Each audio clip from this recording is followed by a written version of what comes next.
tell a lot about people by the flags they wave or don't wave. If you've been watching the LA riots of 2025 this week, you haven't seen that many American flags except the ones that are being used for kindling. And the people who are burning those flags and chanting the anti-American slogans, idiots I believe they're called, which flag are they waving instead? As a symbol of resistance and liberation? Well, they're waving the flag of a 19th century European invader. It is Tuesday the 10th of June. This is Curmudgeon's Corner.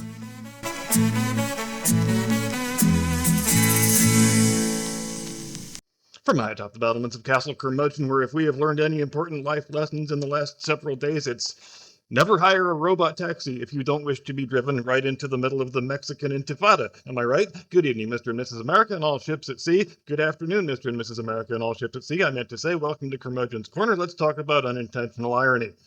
Just as you can tell a lot about people by the flags they choose to wave, you can also sometimes tell a lot about the flag by the people who are waving it.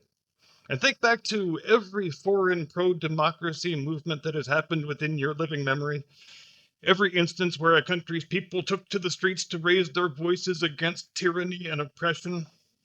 What country's flag do foreigners always wave when they are engaged in such pursuits as those? Spoiler alert, it ain't the Mexican flag. Hell, just in the period between 1989 and 90, how many countries had democratic revolutions or attempted democratic revolutions that were overflowing with U.S. flags and with American symbolism? First China, then East Germany, then Romania, then the Balkan states, then it spreads to every other Warsaw Pact country, then it spreads to the actual Soviet republics themselves. And by the time you get to Christmas Day 1991, there is no more Soviet Union, there is no more Iron Curtain. European communism is defeated without anybody getting shot, except Mr. and Mrs. Ceausescu. Democratic self-government has spread across the whole continent like a wonderful contagion, its flames being fanned by throngs of freedom-loving people waving U.S. flags, singing American patriotic songs.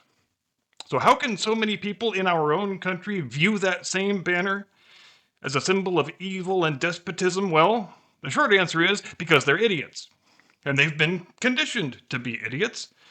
If they've received their education, such as it is, in the LA Unified School District, their teachers and administrators have worked very hard to ensure that they graduate as ignorant, ideologically captured fools who hate everything about the country in which they live. But once those ignorances and those prejudices are fully inculcated, once those resentments have taken root, once the mentality of permanent crisis and permanent struggle has been fully implanted, well, you have got yourself a whole army of dutiful America-hating foot soldiers the next time the Democrats decide it's time to burn down the city and blame it on Trump.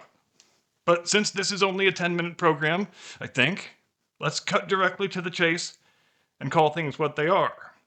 If you live in a world where the U.S. flag stands for tyranny and repression, and the Mexico flag somehow stands for freedom and liberty, then you live in a world that's fucking retarded.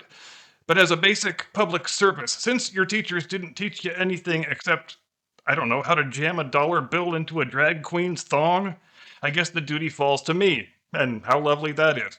But let's talk about the tricolor, shall we? That wondrous symbol of Mexican liberation. A couple of minutes ago, you might have heard me refer to it as the flag of a European invader. And since my audience is the most historically literate audience in the whole wide internet, you may have thought, wait a minute, wasn't the tricolor the first flag of an independent Mexico? Well, technically, yes, but please allow me to explicate.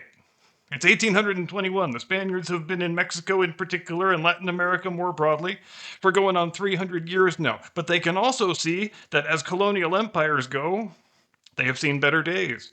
They are on the decline and not the ascent. And by the start of the third decade of the 19th century, the British have blown right past them to become by far the world's preeminent imperial power, even in spite of the fact that those guys got thrown out of North America by those damn Yankee insurgents.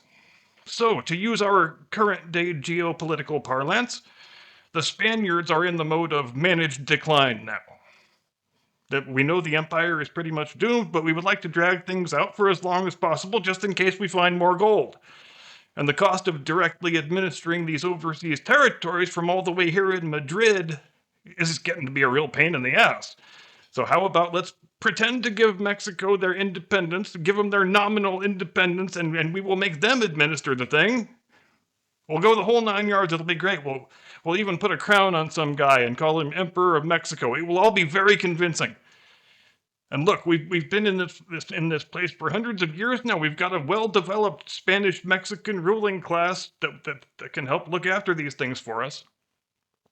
We can make them do most of the work. We'll still take all the profit, and when we will convince them that we're actually doing them a favor and not the other way around. We will con them into administrating our empire for us while thinking it's their own empire they're administering. It's going to be fantastic, guys. Just you wait. And it was fantastic for a while. Actually, no, it wasn't. The whole project went tits up pretty much right out of the gate. Would it have made any difference if they had put the Mexican imperial crown on an actual Mexican instead of a Spanish general? It's hard to say, but probably not. But that's European ethnocentrism for you, I guess. Each time they tried to install a foreign monarch, they picked a European guy and not a local, and this wasn't even the last time it happened in Mexico. The first Mexican Empire, the one we've been talking about here, it gets proclaimed in 1821, and it doesn't survive the end of 1823 before it collapses in on itself like a dying star. But 40 years later, right on cue, the Frenchies tried to move in and do pretty much the exact same damn thing, but they mixed in an extra little bit of subterfuge. They said, we don't want this thing to look too much like we are the hidden hand pulling all the strings here, so instead of putting the Mexican crown on a Frenchman, let's get, I don't know, an Austrian maybe? In fact, I want you to get on the phone right now. Wait, the telephone doesn't exist yet. I want you to write a series of very strongly worded letters to all of the European royal houses. You find me a king who has got a worthless layabout second son that we can install as Emperor of Mexico.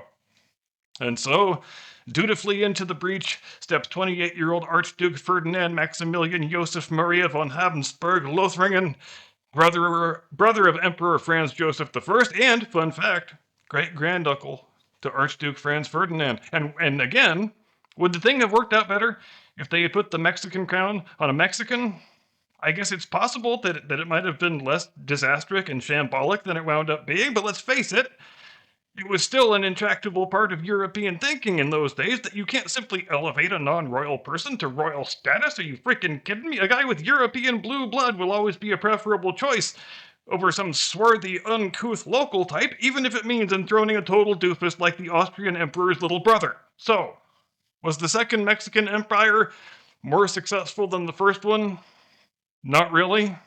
It failed in just about the exact same number of months as the first Mexican empire did, in fact.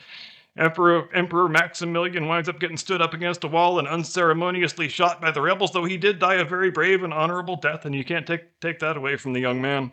And I guess we're looking today at the attempted establishment of the third Mexican empire up in Los Angeles. But all of them have done their toiling under some version of the same banner, the green, white, red with the eagle eating the snake in the middle, which was originally the sigil of the Aztec emperor until it got co-opted by European colonizers and turned into the imperial sigil of the first Mexican empire. Then some different European colonizers gave it a couple of tweaks and turned it into the sigil of the second Mexican empire. And then in 1968, they simplified the logo a little bit more and told everybody to pretend that it was a 100% Mexican flag that didn't have anything to do with European colonialism. Did anybody believe that load of self-evident bullshit? Well, I guess these youngsters in LA must have.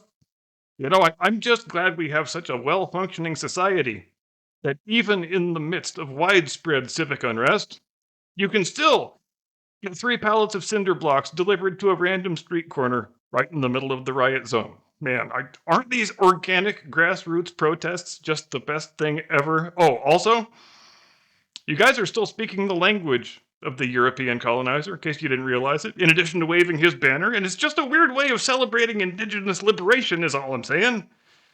But I would be fascinated to ask one of these idiots what they think they are protesting for or against, or more specifically, what political message they think they are sending by waving a Mexican flag while torching American flags inside the United States. Also, it really makes your cause look morally credible when the people on the live news coverage keep having to say, we're very sorry for all the curse words you're seeing on your screens, but they have spray painted them all over literally every surface in sight. Because nothing but nothing says I am on the right side of history and you are not. Like painting the F word on a robo-taxi, smashing all the windows, and then setting the goddamn thing on fire.